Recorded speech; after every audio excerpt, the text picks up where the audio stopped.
কবিগুরু রবীন্দ্রনাথ ঠাকুরের নৌকা যাত্রা। মধুমাঝির ওই যে নৌকাখানা বাঁধা আছে রাজগঞ্জের ঘাটে, কারো কোনো কাজে লাগছে না তো, বোঝাই করা আছে কেবল পাটে। আমায় যদি দেয় তারা নৌকাটি, আমি তবে 100টা দাঁড়াটি।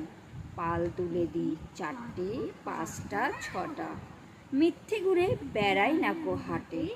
আমি কেবল যাব একটিবার 7 সমুদ্র 13 নদীর পার। তখন তুমি কেঁদো না মা যেন, বসে বসে একলা ঘরের কোণে। আমি তো মা যাচ্ছি নাকো চলে, রামের মতো 14 বছর বনে। আমি যাব রাজপুত্র হয়ে, নৌকা ভরা সোনা মানিক বয়ে। আশুকে আর শ্যামকে নেব সাথে, আমরা শুধু যাব বা 3 জনে। আমি কেবল যাব একটিবার 7 সমুদ্র